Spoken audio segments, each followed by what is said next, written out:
Sebab itu semua ulama berkewajiban menerangkan nasa mansuh. Sampai Sayyidina Ali suatu saat ada mubalek atau ustadz itu ngajar di masjid, ditanya, kamu tahu nasa mansuh enggak? Enggak tahu. Terus kata Sayyidina Ali, berhenti jadi mubalek, lisensinya dicopot. Dicopot, kemudian halakta wa ahlakta, kamu rusak juga merusak. Kenapa demikian? Logikanya begini, semua nabi itu kan panutan. Saya ulang lagi ya, semua nabi itu panutan. Tapi kalau kamu tidak tahu nasaman, so jangan-jangan kamu ikut nabi sebelum kamu, yang nasahnya itu syariatnya sudah apa? Mansukhoh, sudah di nasah. Itu kayak kasus Sunda Wiwitan itu. Itu gak mau punya Nabi Muhammad karena kurang keren, kurang sepuh. Nabinya langsung Nabi Adam. Resikonya adalah beberapa aliran sesat itu, aliran yang kurang benar itu, zaman Nabi Adam kawinan otomatis sama saudaranya. Lalu masa sekarang kita membolehkan kawin sama apa? Kalau sama Nabi Adam mau tidak mau. Karena yang cowoknya ya bin Adam, putrinya binti Adam. Lalu Allah bikin satu sunnah yang suami istri itu harus beda, yaitu satu kandungan itu melahirkan satu pasang. Dan mulai dulu memang pasangannya orang jelek itu orang cantik. Makanya agak sial itu yang perempuan-perempuan itu. Memang mulai dulu gitu, kalau cantik itu kesunatannya dapat jelek gitu. Nanti sama-sama masuk surga. Karena yang cowoknya ibadahnya syukur, yang ceweknya sabar ya. Itu nanti sama-sama. Nah kebetulan si Qabil itu ganteng sekali Qabil. Berpasangan dengan Labuda itu jelek gembrot, pokoknya tidak cantik. Enggak lah, kebalik. Qabil itu berpasangan sama Iklimah. Jadi Qabil ganteng, punya adik kandung namanya Iklimah itu cantik sekali. Yang Habil itu rapati apa? Berarti yang Habil apa? Ya rapati ganteng, berbarengan dengan Labuda juga rapati cantik. Nah karena tadi ya berarti Qabil bareng siapa? Iklimah, Habil, Labuda. Maka untuk kawin ini nggak boleh satu kandungan. Jadi dulu karena nggak ada perbedaan ibu bapak, mau tidak mau beda, yang penting beda. Yaitu akhirnya apa? Qabil dapat Labuda, yang Habil dapat Iklimah karena beda kandungan. Itu sudah cukup. Nah, akhirnya kan nggak terima si Qabil. Masa orang ganteng dapat orang jelek. Jadi mulai dulu itu maunya orang ganteng ya dapat orang cantik, nggak terima. Tapi Allah ngatur seperti itu. Akhirnya terjadi percekcokan. Nah, dulu itu semuanya itu religius, sehingga ukuran percekcokannya masih religi, yaitu ya gini saja, kita ngadakan kurban, yang diterima itu ya menang. Ya ternyata dalam kompetisi itu yang menang siapa? Habil. Akhirnya Habil jadi menikahi siapa? Iklimah. Kalau sekarang kompetisinya kan siapa paling kaya ya menang, lebih gampang. Nah kemudian bayangkan misalnya, ya saya ini menerangkan nasa mansuh.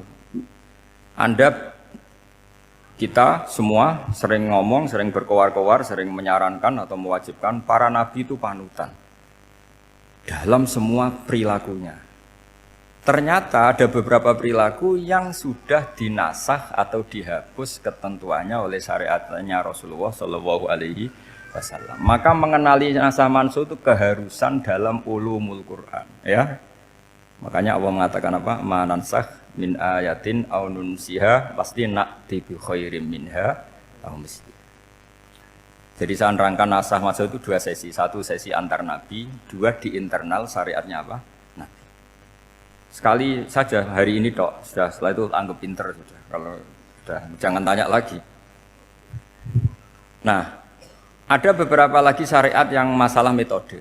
Dulu Nabi Nuh itu dibolehkan oleh Allah saking mangkelnya sama orang kafir. Saya ulang lagi, orang kafir itu kan biadab sekali, nempat buminya Allah, makan rezekinya Allah, kemudian mengkafirkan Allah. Pikirannya Nabi Nuh, orang biadab gini nggak layak hidup, itu pikirannya Nabi Nuh. Kalau dia pakai militer, tidak punya militer, ya pakai langit akhirnya. Pakai kekuatan langit, beliau berdoa, Rabbi la tadzar alal ardi minal kafirina dayyar. Innaka intadzarhum yudillu ibadaka wa la yalidu illa fajirong kafar. Ya Allah, mereka ini orang-orang kafir, padahal pakai bumi engkau, pakai rezeki engkau, matikan semua saja. Jangan sisakan satu pun. Karena kalau masih sisa nanti anak turunnya ya gitu, gennya gendo ya pasti melahirkan gendo. Gen wala yalidu illa fajirong kafaro. Kalau kamu sisakan pasti melahirkan generasi gendo lagi, kafir lagi. Dituruti sama Allah. Kecuali orang 80 yang ikut Nabi Nuh. Nah, orang 80 yang ikut Nabi Nuh ini selamat karena iman. Maka generasi yang sekarang ini termasuk saya semua ini semuanya turunan orang iman. Maka kita ini punya dua status. Satu, Allah kadang manggil kita ya Bani Adam, karena faktanya kita turunan Nabi apa? Adam. Panggilan kedua adalah Zurriyataman Hamalna Ma'anu. Orang-orang sekarang itu pasti turunan orang yang ikut perahunya Nabi Nuh. Jadi nasab kita ini sudah steril. Sudah tidak ada nasab lewat kafir. Karena yang kafir sudah habis. Semua orang sekarang itu turunan Nabi Nuh. Yaitu disebut apa? Zurriyataman Hamalna Ma'anu. Yaitu sekitar orang 80. Nah, oleh Allah Subhanahu wa taala syariat seperti ini pernah dituruti, yaitu akhirnya mereka mati semua kecuali orang 80 yang mukmin. Tapi uniknya Allah apa?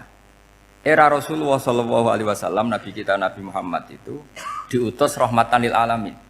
Ketika Nabi didustakan, diusir, disakiti, malaikat gunung, beberapa malaikat sing ahli adab spesial eksekutor lah kira-kira gitu. Muhammad, kamu bilang saja ke saya, kalau kamu ingin orang-orang Mekah Bujal CS, saya hancurkan. Tapi apa kata Nabi? Saya berharap kalau mereka belum iman, anak cucunya iman. Karena bagaimanapun sperma ya atau calon bayi atau calon keturunan itu kan ada fi aslabir rijal atau fi zuhurir rijal. Jadi kalau dalam ilmu agama itu gen manusia itu disimpan di zuhuri rijal di punggung lelaki, nanti dipindah ke arhamin nisa. Logikanya gini, ini dengerin ya, logikanya gini, misalnya Abu Jahal itu di situ ada orang namanya Ikrimah, itu anaknya Abu Jahal, itu orang mukmin, akhirnya ya jadi orang alim. Abu Lahab itu di rahimnya di punggungnya ada perempuan namanya Darroh, akhirnya juga orang mukminah. Saya berikan contoh. Khalid bin Walid itu anaknya Walid. Walid itu musuh besarnya Rasulullah, tapi di punggungnya ada orang bernama Khalid. Ini dengerin. Nah, di punggung ini kira-kira Allah sudah tahu apa belum? Jawabannya sudah tahu. Artinya kalau ini mati atau kamu bunuh, kamu sebenarnya nggak bunuh orang kafir saja, bunuh calon orang mukmin yang sekarang masih bersemayam di punggungnya orang-orang kafir. Jadi bisa saja orang yang sedang kafir itu ada sekian calon generasi yang suatu saat mukmin. Itu syariat yang diajarkan ke Rasulullah Shallallahu Alaihi Wasallam. Karena kasofnya Nabi, kasof itu satu kondisi di mana seorang Nabi itu dipertontonkan sesuatu yang nggak kelihatan. Itu dalam bahasa Arab kasof atau mukasyafah. Nabi dipertontonkan ternyata banyak orang kafir yang di punggungnya itu ada calon generasi mukmin atau muslim. Itu mirip seperti kita, bapak era sholat, anak ETPK sholat, akhirnya bapaknya katut sholat. Banyak enggak di Indonesia, bapaknya tidak bisa baca Quran, anaknya hafid. Itu kalau bapaknya kamu habisi, tidak ada yang meselin. Makanya biarkan hidup saja. Nah, artinya gini, andai kan tidak ada ulama yang menerangkan nasa mansuh, dikira syariat Nabi Nuh itu abadan mu'abbadat, selamanya lama. Sehingga main teror sama orang kafir sah berdasar Nabi Nuh. Padahal kita sudah ganti Nabi. Yaitu syariatnya Rasulullah Shallallahu Alaihi Wasallam. Masyhur itu ketika Nabi ngendikan, saya tidak minta mereka dihukum, tapi ya Allah saya minta Allah mahdi qaumi fa innahum layak lamun. Mereka kafir itu karena tidak tahu. Sehingga ada periode. Loh kalau perang itu beda. Perang itu konteksnya duel. Itu tidak harus sama Abu Jahal, Abu Lahab. Ada penjahat mau bunuh kamu wajib perang enggak? Wajib. Penjahatnya meskipun muslim apa harus kafir? Meskipun muslim. Maka kata ulama fikih sebetulnya perang duel itu bukan syariat muslim sama kafir tok. Masih muslim sama muslim, misalnya ada orang mau merkosa istri kamu, terus dia pamit gini, saya muslim loh, beri hak loh. Enggak bisa. Saya penjahat loh, muslim. Jadi kamu enggak boleh merangin saya, ngelawan saya kan muslim. Enggak bisa, tetap harus dilawan. Makanya kata ulama-ulama fikih, pertarungan sama musuh itu tidak harus sama orang kafir. Orang muslim pun yang mengganggu kehormatan kita, misalnya mau merkosa istri Anda, Itu harus dilawan. Makanya Nabi ngendikan mangkutila duna mali fahuwa syahid, mangkutila duna harimi fahuwa syahid. Orang yang mati karena membela kehormatan keluarganya atau hartanya maka dia mati syahid. Dan penjahat yang mati ini muhaddarun damu, diabaikan sehingga enggak kena kisos, pembunuhnya enggak kena. Misalnya ada penjahat mau bunuh kamu, kamu duel menang. Kamu enggak kena kisos karena ini muhaddarun damu, diabaikan kehormatannya. Padahal dia muslim, apa? Muslim. Ini perlu. Jadi ini mengaji ini agak jelimet tapi gampang. Kan kalau paham nggak paham selesai, jadi yang nggak baca selesai. Gitu. Sehingga kalau nggak ada nasa mansuh, maka orang selalu berpikir, pokoknya yang penting ikut Nabi. Lah itu bahayanya kalau Anda tidak tahu detail, jangan-jangan syariat yang kamu ikuti itu syariat yang sudah berstatus mansukhoh, telah dicabut. Dan itu banyak. Makanya kata Sayyidina Ali ketika ada orang ngajar gak tahu nasa mansuh, halakta wa ahlakta, kamu rusak dan merusak orang lain. Seperti tadi pernah ada kawin itu satu turunan, yaitu era Nabi Adam. Masa kita sekarang kawin sama satu turunan, kan gak mungkin. Ya kan, pernah ada membumi hanguskan orang kafir, yaitu syariatnya Nabi Nuh. Itu dihapus oleh syariatnya Nabi Ibrahim dulu. Yaitu Nabi Ibrahim menghentikan apa? Faman tabi'ani fa innahu minni wa man asoni fa innaka ghafurur rahim. Ya, kalau orang ikut saya, ya Allah, ya pasti golongan saya. Kalau yang masih maksiat, masih balelo, saya berharap engkau ampuni. Akhirnya banyak orang kafir tobat. Coba era Rasulullah itu semua orang kafir Mekah itu kafir.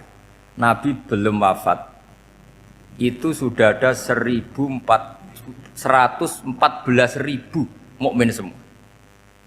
Jadi Nabi menangi mayoritas orang menjadi mukmin dari mayoritas kafir. Yaitu disebut wara'aitan nasa yadkhuluna fi dinillahi afwaja. Andai kan Nabi Muhammad pakai syariatnya Nabi Nuh, bisa enggak mengislamkan orang sebanyak itu? Enggak bisa kan? Maka ini penting mengenali nasab mansuh. Jadi periode cara wong Jawa maksud no tuntas. Robila tadzar itu, pasot tuntas itu, menghabisi itu habis di periode Nabi siapa? Nuh. Syariat itu sudah enggak dipakai lagi, yang dipakai apa? Faman tabi'ani fa innahu minni wa man asoni fa innaka ghafurur rahim. Lah Nabi Muhammad ini nabi yang kena khitab anit tabi millata Ibrahim hanifah. Jadi masternya Nabi Muhammad itu mentornya Nabi Ibrahim. Sehingga syariatnya ya faman tabi'ani fa innahu minni wa man asoni fa innaka ghafurur rahim. Tidak syariat rabbila tadzar alal ardi minal kafirina daya. Jelas ya, jadi mengenali nasa mansuh itu penting sekali. Karena kalau tidak, Anda halakta wa ahlakta, kamu merusak diri kamu sendiri, juga merusak orang lain. Karena menfatwakan hukum yang sebetulnya sudah berstatus mansukhoh, hanya berdasar, itu kan syariatnya Nabi-Nabi dulu. Syariat yang apa? Syariat yang nggak pernah terhapus hanya satu, usuluddin, yaitu tauhid, itu sama. Tapi kalau syariat itu beda-beda, atau furu'iyah itu beda-beda. Itu tadi saya beri contoh, era Nabi dulu kalau ada pakaian najis dipotong, dibuang. Era Nabi Muhammad dicuci. Orang kafir dihabisi oleh langit. Era Nabi Muhammad enggak boleh, bahkan didoakan Allahumma hdi qaumi fa innahum la ya'lamun. Di Qur'annya apa? Wa in ahadum minal musyrikin astajaraka fa'jirhu hatta yasma'a kalam Allah summa ablihu makmana. Jadi kalau ada orang kafir enggak boleh main dihabisin, mereka beri peluang untuk mengkaji kitab Allah. Hatta yasma'a kalam Allah. Kalau mereka sudah berpeluang ngaji, harus summa ablihu makmana, harus dijamin keamanan. Ya, karena apa? Dzalika bi annahum qaumul la ya'lamun, bagaimanapun mereka memang karena tidak tahu. Nah, kenapa tidak tahu? Enggak. Karena tadi mereka tertutup oleh kultur yang beratus-ratus tahun. Mbah-mbahnya mereka menyembah batu, menyembah berhala. Ya tahunya itu ya Tuhan. Bagaimana Anda bisa menjelaskan sesuatu yang sudah beratus-ratus tahun kan tidak gampang. Maka ada periode dimaklumi, apa? Kalau era sampean kan, mosok waktu disembah saking gobloknya orang, kamu lahir kan sudah nyembah Allah, tidak nyembah batu. Bayangkan kalau kamu jadi mereka. Wong perut kamu saja disuruh makan pizza sakit kok, karena saking lamanya makan sambal kan gitu. Kamu bilang perempuan Indonesia saja cantik kok, saking lamanya jadi orang Indonesia. Padahal orang Indonesia tanyakan orang Eropa, cantiknya di mana? Kamu lahir di Afrika, bilang orang Afrika itu cantik, tanyakan orang Eropa, cantiknya di mana? Hitam gitu kok. Jadi orang itu pasti terkooptasi oleh sekelilingnya. Orang Afrika akan bilang wanita Afrika itu cantik. Coba tanyakan orang Eropa, cantik apa enggak? Blas. Orang Eropa yang kulitnya gitu kata orang Eropa indah, kata sampean. Koyok anaknya kebo katanya kuda jadi. Jadi orang itu akan terkooptasi oleh sekelilingnya. Bayangkan kalau semua orang nyembah berhala terus kamu ndak, alasan kamu apa? Kan menentang mayoritas. Dan itu berat. Maka dimaklumi oleh Allah, dzalika bi annahum qaumul la ya'lamun fi manah panyeruar. Nah, pemakluman ini yang mulai sekarang terkikis. Orang main pukul saja enggak mau ngaji. Enggak mau ngaji Quran secara kafah. Jadi fatwanya Islam kafah tapi ngajinya Quran enggak kafah. Ngambil 1-2 potongan ayat dipakai dalil. Jadi Islamnya inginnya kafah tapi ngajinya Quran enggak. Kalau kafah ya hafal 30 juz itu. Kalau mau kafah ya hafal berapa? 30. Makanya saya sering bilang, saya sering dinasihati orang karena belum tahu saya ini hafal Quran. Bapak harusnya Islam itu kafah. Kata saya ya dimulai dari konsep Islam itu kafah dulu, apa ya hafal Quran secara kafah. Jadi ini penting saya utarakan. Bahaya sekali orang mengenali Islam tanpa mengenali nasah mansukh. Karena beberapa syariat Nabi sebelum kita itu berstatus mansukh. Terus contoh berikutnya. Ini nasah mansukh antar Nabi apa khusus internal Nabi? Antar Nabi aja nggak selesai nih sampai subuh aja nggak selesai. Contoh yang paling keren mungkin cowok semua senang. Nabi Dawud dulu istrinya berapa? 99. Nah itu kalau masih halal itu kan berarti jenengan tuh punya istri berapa? Wah itu kan ngeri betul. Punya satu aja repotnya gitu, apalagi berapa? Punya 99. Terus kamu bilang gini, ini kan syariatnya Nabi Dawud, Nabi kan bisa diikuti. Pernah ada periode di mana seperti itu boleh. Jadi makanya mau tidak mau, ngenali nasah mansukh itu harus. Kalau enggak ya kamu masih berkeyakinan. Boleh beristri berapa? Nah ini penting saya utarakan, makanya Sayyidina Ali itu kalau ngetes calon mubalek, kira-kira kalau Kemenak dulu inginnya apa? Sertifikasi apa? Mubalek. Itu tanyanya gitu. Ta'rifun an-nassa wal mansukh, kamu apa tahu nasa mansukh? La. Jawabnya Sayyidina Ali, halak tahu ahlak tahu, kamu orang yang rusak. Karena tadi takutnya ada syariat yang sudah mansukh dipakai. Itu tadi misalnya kita ini tidak umatnya Nabi Nuh, tapi pakai syarat Robbila tadar alal ardi minal kafirina. Terus ketiga begini, misteri manusia itu. Dan ini kita tidak pernah tahu sampai kiamat. Tapi ini ilmu harus kita diskusikan. Misalnya saya ini namanya Bahauddin. Saya sekarang hidup sampai 2019 sekarang. Kan hanya Allah yang tahu berapa turunan saya sampai kiamat. Dan statusnya kayak apa. Donald Trump juga gitu. Donald Trump itu sekarang kafir. Tapi kita tidak pernah tahu nanti turunan keberapa ada yang Muslim. Lah turunan yang calon Muslim ini diletakkan di mana kita tidak tahu. Nah, logika membunuh karena mereka mau membunuh kita ya ada logika fikihnya karena kalau kita ada membunuh dibunuh. Makanya semuanya hukum ini terus bergantung al-hukmu yaduru ma'ilatihi wujudan wajib. Di sini terus dipertemukan. Makanya semua nabi itu kalau yang namanya membunuh pasti pas perang saja karena ini kondisi yang memang pilihannya hanya dua, kalau nggak dibunuh ya membunuh. Ada duel lah itu. Maka ini butuh kajian fikih dan orang nggak boleh subjektif dalam hal ini. Saya ulang lagi, tidak boleh subjektif karena tadi orang yang kamu katakan sekarang misalnya Zaid, kamu itu bodoh sekali. Kenapa bodoh? Nggak hafal Quran, nggak pernah kuliah, nggak pernah ngaji. Ternyata Zaid ini bersemayam calon anak yang alim alama hafal Quran, namanya Umar tapi masih jadi sperma. Suatu saat Zaid itu punya anak alim alama, kan banyak orang nggak bisa baca Quran punya anak hafid, banyak nggak di Indonesia? Banyak nggak petani yang punya anak dekan? Petani punya anak dekan, yang dekan punya anak naik kelas saja susahnya bukan main. Banyak kan? Nah ketika dibalik nanti ada dekan punya anak goblok, yang petani punya anak dekan, pinter mana?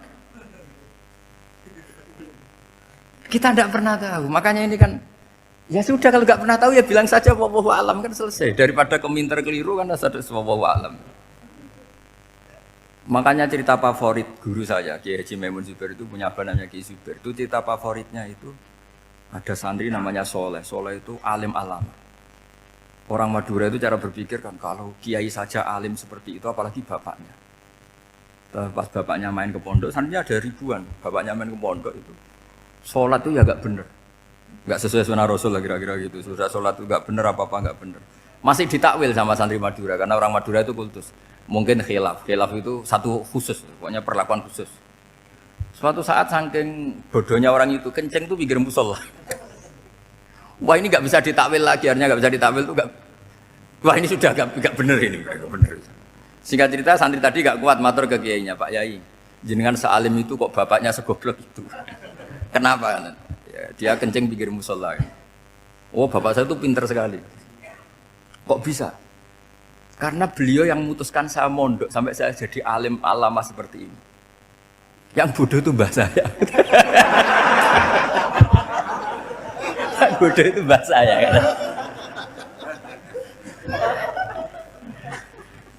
Artinya gini, sekarang misalnya Anda dekan, atau Anda rektor, atau Anda profesor, atau Anda kiai top, mubalek kondang.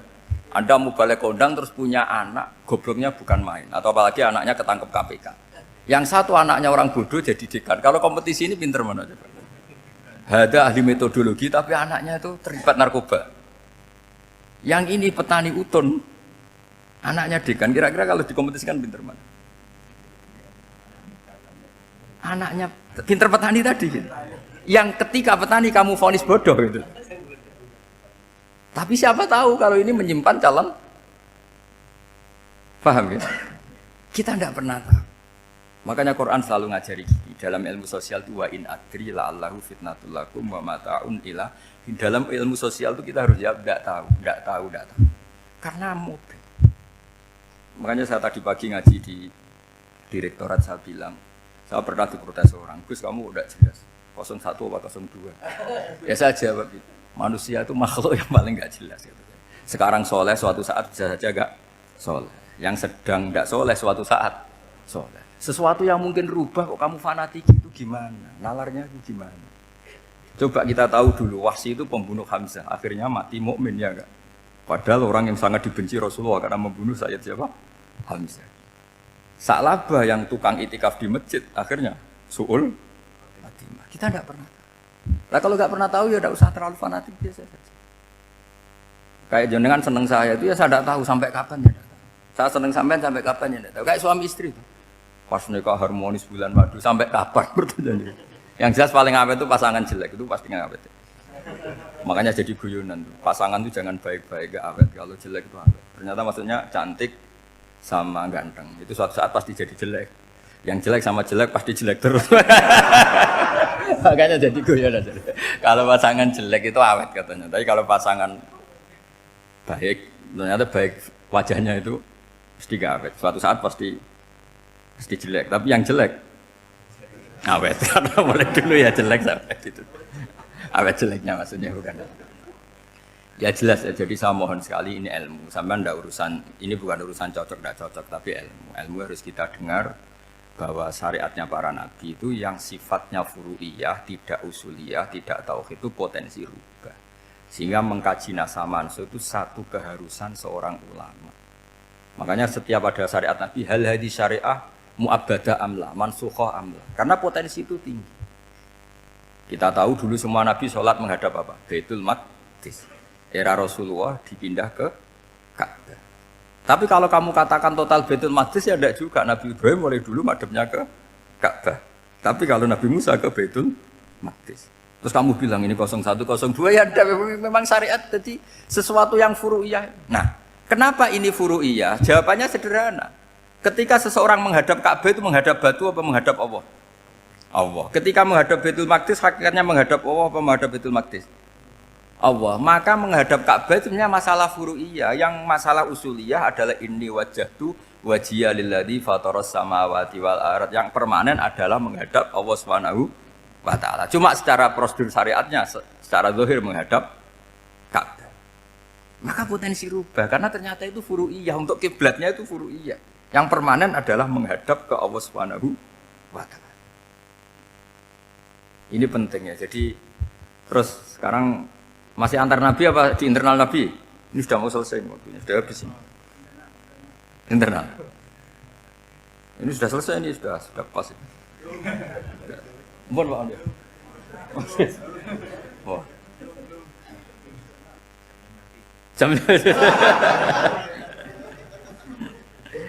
sudah.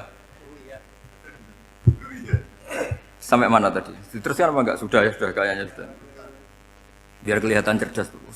Sekali pertemuan sudah pinter gitu. Berapa? Setengah jam sudah pinter gitu. Yang internal Nabi apa antar Nabi? Internal ya, sudah sekarang ke internal. Kalau internal lebih banyak lagi contohnya. Yang masyhur tentu masalah Baitul Maqdis. Dulu Rasulullah pernah sholat menghadap Baitul Maqdis 16 bulan. Berapa? 16 bulan. Kila 17. Pokoknya khilafnya hanya 16 dan 17. Kalau ada bilang 10 bulan berarti gak pernah ngaji. Khilafnya, karena khilafnya itu hanya 17 sama 16. Akhirnya sama Allah diminta disuruh menghadap ke Ka'bah. Saya ulang lagi, itu tetap masalah antar nabi sebetulnya. Begini, makom itu kalau dalam bahasa Arab bukan kuburan. Kalau di Indonesia kan makomnya Sunan Bonang itu kan kuburan. Kalau makom dalam bahasa Arab itu sesuatu yang pernah dipakai singgah, itu namanya apa? Makom. Lalu Rasulullah itu pertama di Medina itu madhep Baitul Maqdis itu 16 bulan. Orang Yahudi senangnya bukan main, sampai mereka bilang gini, Muhammad tuh gaya-gaya nantok punya agama baru, tapi kiblatnya ikut kita. Baguslah anak itu katanya, masih tahu diri katanya. Bagus katanya itu masih tahu diri. Jadi senangnya bukan main orang Yahudi, karena kiblatnya Muhammad sama dengan mereka. Ya tentu mereka jangkar Muhammad, bukan Sayyidina Muhammad atau Rasul Muhammad, karena mereka masih enggak iman. Nabi itu ya agak tersiksa, karena beliau secara gen turunan Nabi Ibrahim dan kiblatnya Ibrahim itu Ka'bah. Agak tersiksa tapi sami'na wa ata'na tetap madhab ke Baitul Maqdis berapa? 16 bulan. Suatu saat Nabi Muhammad itu disuruh madhab Ka'bah. Ini dengerin. Akhirnya madhab ke Ka'bah. Apa yang terjadi? Orang Yahudi komentar gini, Muhammad itu gimana? Dia di perantauan rindu sama keluarganya, terus rindunya itu diaplikasikan jadi perilaku agama. Jadi dia madhab Ka'bah dianggap kangen. Kayak saya kan orang Rembang. Rembang itu apanya Jogja? Timurnya apa-apa? Nggak, Jakarta itu mana Jakarta itu? Barat sana ya. Ibaratnya saya orang Jakarta, terus merantau di Jogja. Dulu kiblatnya itu menghadap ke timur, terus ketika madhab ke barat kata sampean, wah itu padune kangen apa? Keluarga. Juga kurang ajar orang Yahudi. Jadi orang Yahudi itu memang paling pinter bully. Makanya kalau sampean tukang bully itu ya agak-agak, ya enggak. Saya tidak ngomong agak ya, pokoknya agak-agak. Ya. Pinter bully orang Yahudi. Makanya nggak ada orang debat sepinter orang Yahudi. Yang bisa ngalahkan hanya Tuhan itu. Orang Yahudi yang bisa ngalahkan hanya Tuhan. Lalu Sayyidina Ali orang paling terkenal cerdas. Itu kalau sama orang Yahudi itu pusing. Coba Nabi itu perang tapi nggak boleh bunuh. Kayak apa susahnya? Beliau jadi sasaran tembak tapi nggak boleh bunuh. Kalau sahabat kan enak, duel, relax, santai, bisa tarung. Kalau Nabi nggak boleh. Makanya Nabi meskipun ikut perang terus nggak ada sejarah orang yang dibunuh. Ya, hanya satu peristiwa itu pun dibaca orang kafir, ditangkis Nabi, pedangnya kembali ke dia mati. Tapi nggak ada yang Nabi. Karena Nabi kalau pembunuh nanti itu terus kayak pendekar kan susah juga punya Nabi kok. Habis perang saya Nabi tanya, Muhammad habis perang berapa? 1000. Ya repot juga punya Nabi mantan apa? Pembunuh, meskipun yang dibunuh orang kafir, tapi kan kayak apa ya? Fitrah manusia itu akan menolak kepemimpinan orang yang gitulah pokoknya nggak bisa diterangkan itu. Makanya Nabi itu nggak pernah bunuh, meskipun kayak apa musuhnya, tapi nggak pernah bunuh. Untungnya di sekeliling orang-orang yang tadi. Jangan bilang tuh suka bunuh ya, pokoknya perang gitu ya. Perang dengan bunuh itu beda loh. Ya. Kalau perang itu fair apa? Fair. Sampai mana tadi? Nabi Ibrahim ya. Makom tadi saya ulang lagi. Nabi Muhammad menghadap ke Baitul Maqdis itu hanya Allah nuruti. Ini loh Nabi betul. Tahu betul bahwa di antara syariat adalah Baitul Maqdis karena semua nabi pernah berkiblat Baitul Maqdis. Tapi Nabi ketika menghadap ke Ka'bah, Nabi juga dibilangin sama Allah. Ini loh syariat yang benar karena Ka'bah juga kiblat sing aktaku, lebih tua ketimbang Baitul Maqdis. Maka disebut Ka'bah Atiqah. Ilal Baitil Atiq. Kalau Quran bahasakan Ka'bah apa? Wal yatawafu bil Baitil Atiq. Atiq itu tua sekali. Ya sudah. Ketika berstatus tua itu orang Yahudi seneng, mergo roh kelirune Muhammad. Mereka nantang, Muhammad ayo debat terbuka. Nabi rawuh. Bagaimana Anda bilang Ka'bah itu kiblat tertua? Wong Ka'bah itu pertama yang menghadap sana itu ya kamu. Semua nabi menghadapnya ke Baitul Maqdis. Terus Nabi Muhammad mulai berargumentasi ilmiah tadi. Enggak, Ka'bah itu kiblatnya Ibrahim.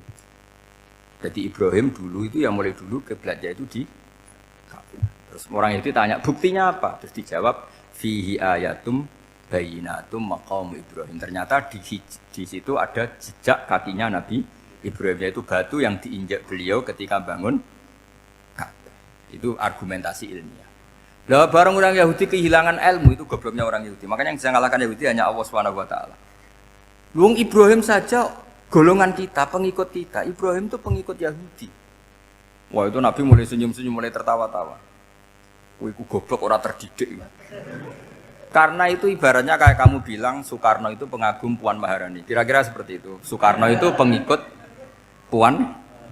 Karena Yahuda itu Yahuda bin Yakub bin Ishak bin Ibrahim. Saya ulang lagi ya, nasabnya Yahudi ya Pak. Yahuda bin Yakub bin Ishak bin Ibrahim. Jadi Ibrahim itu mbah keempat dari Yahuda. Tapi karena mereka kalah debat, Ibrahim itu pengikut Yahudi. Itu sama dengan bilang apa? Soekarno itu pengikut Puan Maharani. Itu kan jadi aneh. Atau Gus Dur pengikut Mbak Yeni, atau Basim Asari pengikut Mbak Yeni, itu kan aneh. Wah, akhirnya sama Allah diingatkan. Makanya ada ayat ha antum haula hajjatum fi ma lakum bi ilm falimatu hajjuna fi ma laysa lakum bi ilm. Perjanjian debat ini semuanya harus ilmiah. Tapi kenapa perdebatan Anda malah ndak ilmiah? Harusnya orang Yahudi iftaduhu, malu semua. Wah, semuanya Muhammad itu satu-satunya kekalahan orang Yahudi. Tapi ayat-ayat seperti ini itu enggak populer. Ayat ha antum haula'i hajjtum fi ma lakum bi ilm falimatu hajjuna fi ma laysa lakum bi. Jadi Islam betapa hebatnya Islam. Kalau debat harus ilmiah. Dan Kanjeng Nabi menantang, ini perjanjian kita debat ini ilmiah. Kenapa sekarang jadi tidak ilmiah? Yaitu kamu mengatakan Ibrahim itu pengikut Yahudi, padahal Ibrahim dengan Yahudi itu dulu Ibrahim. Makanya ya mat kalah mat, tapi tetap ra Islam. Tapi nah, makanya terus Ka'bah dibuktikan ketuaannya lewat apa? Fihi ayatum bayinatum maqamu Ibrahim. Itu bukan makam kuburan. Karena makamnya Nabi Ibrahim tetap Hebron, tengguni Palestina. Kira-kira itu Palestina. Jare Israel yo ning Israel, mbah menang di. Jare ning Israel yo ning Israel, jare Palestina ning. Saya pernah ziarah ke sana di Hebron. Di makamnya Nabi siapa? Ibrahim. Jadi jelas ya. Jadi nasa mansuh itu ketentuan yang dikehendaki Allah Subhanahu wa taala untuk menguji loyalitas manusia, menanggalkan semua akalnya. Makanya saya mohon sekali siapapun yang ngaji saya dimanapun, sekali-kali manusia itu harus menanggalkan akalnya. Sekali Anda pakai akal, maka Anda akan ingkar dengan nasa mansuh. Nasa mansuh itu hukum yang direvisi, yang dibatalkan. Makanya orang Yahudi lagi-lagi pinternya orang Yahudi. Merovokasi orang-orang yang Islamnya belum kuat, diprovokasi gini. Ungzuru ila Muhammadin tahayyara fi din yukhillu yawman wa yuharrimu ukhra. Lihat itu Muhammad, dia kebingungan cara beragama. Kadang bilang A, besok bilang B. Jadi nasa mansur dianggap satu bentuk kebingungan. Gak kurang ajar tadi. Wah, akhirnya sebagian orang yang murtad. Makanya nasa mansur itu satu peristiwa yang menjadikan banyak orang murtad. Karena diprovokasi orang Yahudi bahwa itu bentuk kebingungan Muhammad. Akhirnya terus saya qulu sufa minan nasi ma wallahum an qiblatimul lati kanu alaiha. Nah, kelirunya orang Yahudi adalah ternyata nasa mansuh yang dipilih Rasulullah itu semuanya ada di Taurat dan Injil. Termasuk di Taurat dan Injil disifati dan Nabi yusolli ilal qiblatin, bahwa Nabi ini akan bersolat dengan dua kiblat. Makanya tetap ditantang. Kul fa'tu bitaurati fatluha in kuntum shadiqin. Kalau kamu tidak percaya bahwa saya ini orisinil, ayo bareng-bareng mengkaji Taurat. Tapi mereka tidak siap mengkaji Taurat. Karena Taurat semuanya mendukung Rasulullah Muhammad SAW. Fatluha in kuntum shadiqin. Makanya ini penting sekali ngaji. Jadi perdebatan itu macam-macam. Dan itu pinternya orang Yahudi. Ungzuru ila Muhammadin tahayyara fi dini. Yukhillu yawman wa yuharrimu ukhra. Ini penting sekali. Makanya nasa mansuh itu uji loyalitas. Itu Imam Malik kalau mencontohkan ke Imam Syafi'i. Saya berisikan contoh fikih. Ini saya melanggar waktu ini. Ini sudah berapa? Saya yang tidak mengesahkan diri saya. Ya misalnya ini ya, ini kertas saya bawa ya, ini kertas saya bawa. Terus ini tak kasih uang misalnya, uang 100.000. Atau kalau contoh Imam Syafi'i dulu dididik Imam Malik begini. Ya Syafi'i, kalau kamu punya dua budak, dua pembantu, kalau dulu kan masih ada budak, dua pembantu lah kira-kira. Seneng mana, yang cerdas sama yang goblok? Seneng yang cerdas. Kalau yang nurut sama yang bantahan, seneng yang nurut. Lah yang nurut itu yang goblok. Makanya tinggal dibalik saja. Kamu tak beda ya. Senang mana punya istri yang cerdas apa yang goblok? Coba jawab. Atau ibu-ibu mbak-mbak ini, senang mana punya suami yang cerdas atau yang goblok? Kalau cerdas gak bisa diakali, tapi goblok nurut tapi ya kadang sini-sini kan. Nah, itu kan antar manusia. Masalahnya kita menghadapi Allah Subhanahu wa taala yang semua kita pasti bodoh. Kita menghadapi Allah Subhanahu wa taala yang semuanya kita pasti bodoh. Allah jelas ngendikan wa kanal insanu dzaluman jahula. Manusia itu banyak dolimnya. Dolim itu sifat mubalaghah. Kalau orang dolim sekali dolim, kalau sering zalum, kalau jahil biasa jahil, kalau banget jahili jahul. Bahasa Arab kan gitu memang. Ghafir, pengampun biasa. Kalau ghafur selalu mengampuni. Syakir, makanya sifatnya Allah Ta'ala ikut wazan fa'ul semua. Ghafur, syakur, atau diikutkan wazan fa'al. Kalau goblok biasa jahil, goblok banget jahal kan gitu. Kafir biasa kafir, kalau kafir banget kafar. Ya, jadi wazan balaghah itu bisa fa'al, bisa fa'ul ya. Kafirin, kafar atau kafur. Paham ya? Malah ngaji nahwu. Ya, tapi ini memang perangkatnya ya. Ini kan perang mau tidak mau. Makanya misalnya Allah tidak suka kulla kafarin banget kafir ya, Pak. Paham ya? Kulla khawanin banget khianate. Kalau khain khianat biasa, kalau khawan sering khianat. Lah manusia itu kata Allah apa? Zaluman. Wis banget dolime, banget bodoh. Itu kalau yang ngarang hikam mencontohkan tuh gini, manusia itu pas bener saja salah, apalagi pas salah. Makanya dulu bapak saya ngajarin saya, istiqomah ya apik ya, tapi kadang-kadang nak keterusan itu ora istiqomah ngangkangi, orang dia tidak punya kesempatan. Misalnya ada imam masjid, imami terus sampai tua, sampai mau mati. Itu istiqomah apa tidak memberi peluang yang lain? Tidak jawab saja. Jadi itu manusia, jadi pas baik saja buruk, apalagi pas buruk. Kayak saya gini di sini ngajar baik, tapi saya ada sopannya harus di atas. Padahal banyak orang sepuh, ada Pak On, ada beberapa yang kan terpaksa nggak sopan. Tapi sampean yang nyuruh, berarti sampean yang dosa. Kemarin saya minta di bawah supaya ganjaran saya utuh, ini gara-gara begini ganjaran saya ini agak terkredit terdebat itu karena itu. Saya teruskan. Jadi manusia itu punya sisi itu karena manusia itu dzalum dan jahul. Wa kanal insanu dzaluman. Problemnya ini ngadepi Allah yang selalu pinter, yang kita selalu bodoh. Misalnya gini, kamu ditanya Allah. Ini contohnya Imam Malik. Ikla hadi sokhroh, fa inna tahtaha dhahaban. Coba bongkahan batu itu kamu angkat, di bawahnya ada emas.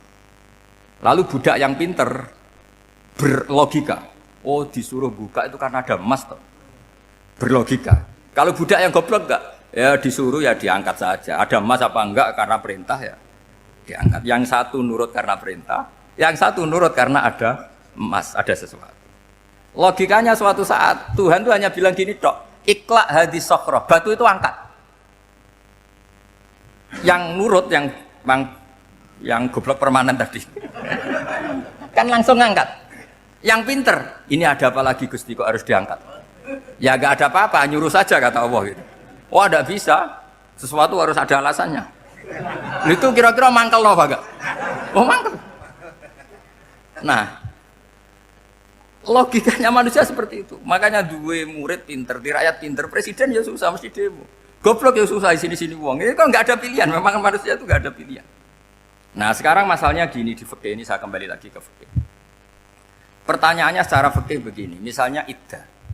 Iddah itu seorang perempuan ditinggal mati suaminya atau ditinggal atau cerai. Itu kan ada namanya apa? Iddah. Iddah itu memastikan apa tujuannya? Memastikan rahim itu steril dari mani atau sperma zaut awal.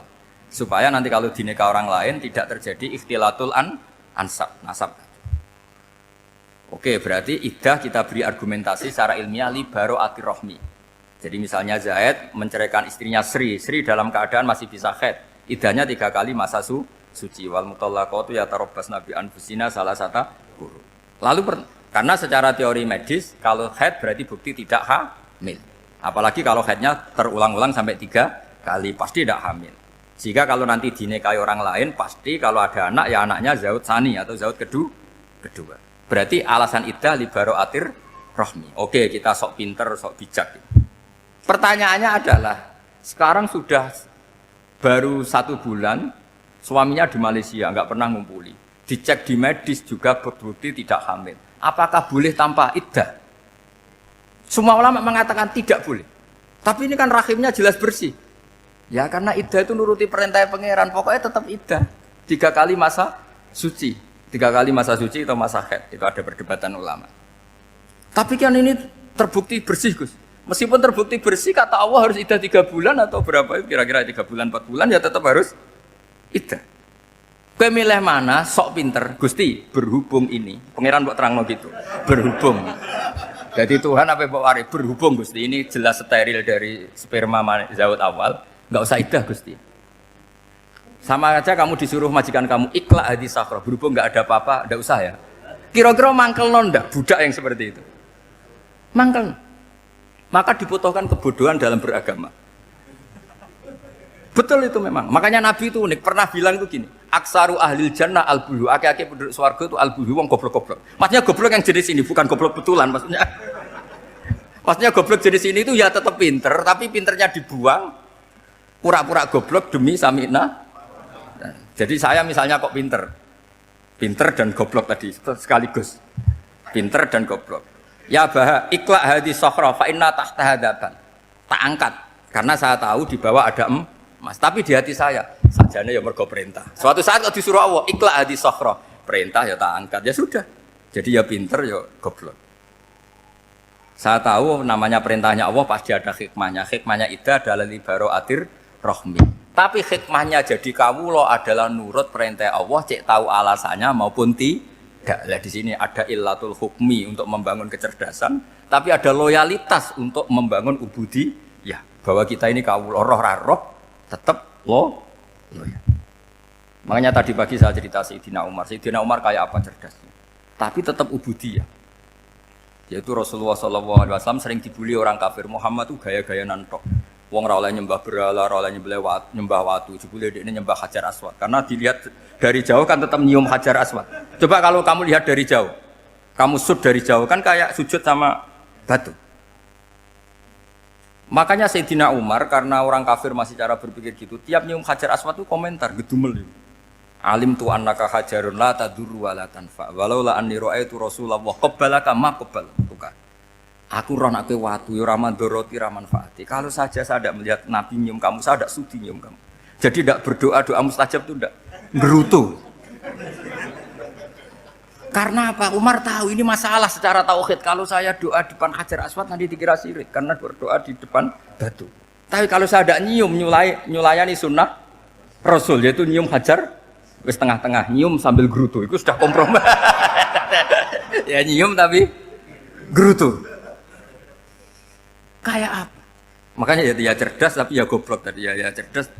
Itu uniknya Rasulullah. Jadi muji orang pintar ya sudah langit. Tapi Nabi pernah dalam satu hadis mengatakan aksaru ahlil jannah al-bulhu. Aki-aki penduduk swarga itu orang bodoh.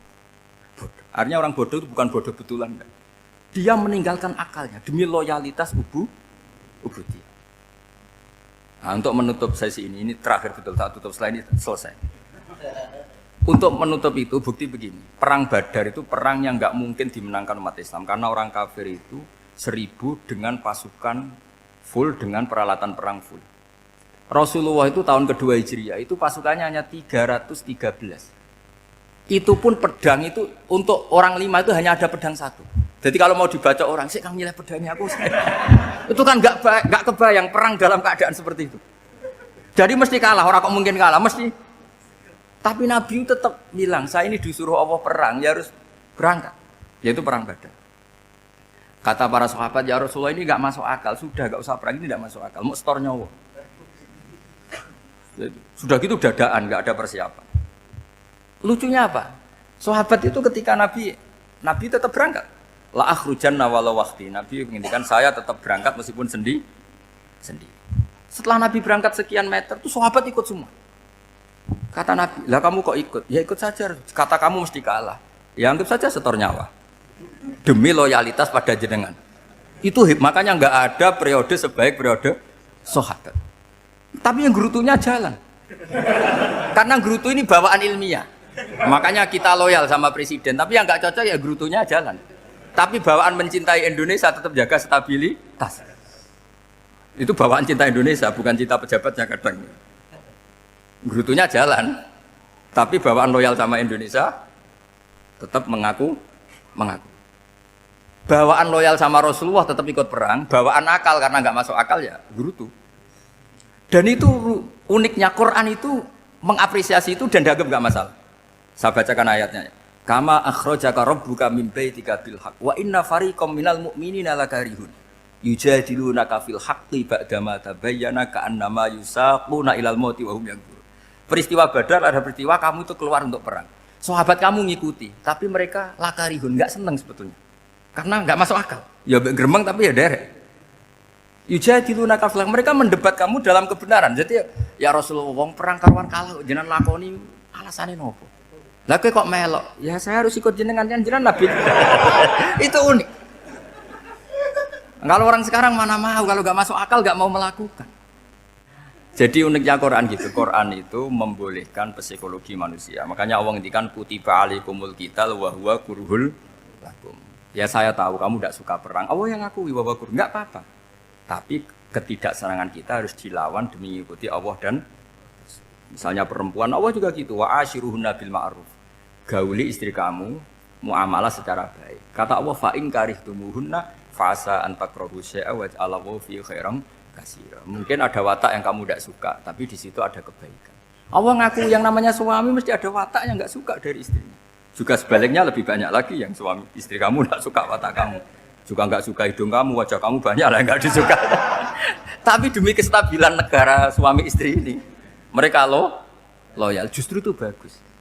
Maka jagalah ilmu, juga jagalah loyalitas. Itu yang perlu saya utarakan. Jadi makanya agama ini dibangun dua. Satu kecerdasan hikmah, yaitu ya al-hukmu yaduru ma'ilati wujudan wa adaman. Tapi juga ada ubudiyah, bahwa agama ini milik Allah. Maka sami'na wa ata'na. Karena begini logikanya, saya ulang lagi masalah batu. Iqla' hadis sokhra fa inna tahta hadaba. Terus saya angkat. Pembantu saya ngangkat. Dia saya gaji atas nama apa? Nurut kan? Atas nama menemukan emas apa atas nama nurut? Nurut, karena emas itu juga penemuan saya, milik saya. Ngangkat batu yang nggak ada emasnya juga atas nama nurut. Jadi rapot yang saya berikan ke pembantu saya itu tentang nurut dan tidak nurut. Saya kan tidak peduli dengan cerdas dan tidak cerdas. Itu kan tidak sesuatu yang menguntungkan saya.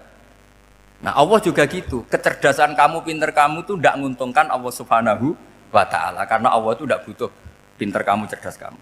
Allah hanya butuh mental ubudiyah kamu. Makanya Allah mensifati nabinya hanya subhanalladzi asra bi abdihi, karena status tertinggi manusia adalah sifat kehambaan. Makanya ya Tuhan nafsul mutmainnah irji'i ila rabbiki radiyatan mardiyah fadkhuli fi ibadi. Berstatuslah sebagai hamba baru wadkhuli jannah. Nah, kalau kamu berstatus hamba ya harus baik, enggak usah kangen bantah. Coba kalau kamu rasional, ya Allah kenapa bikin surga nanti-nanti? Engkau kan bikin sekarang, ngapain repot-repot nanti? Jadi kacau semua agama. Makanya yang perlu didahulukan adalah status ya Tuhan nafsul mutmainnah irji'i ila rabbiki radiyatan mardiyah fadkhuli fi ibadi. Masuklah berstatus sebagai hamba saya. Khasnya hamba tadi, ya cerdas karena semua yang diperintahkan Allah pasti ada hikmahnya. Tapi kecerdasan ini kadang kita tinggalkan demi loyalitas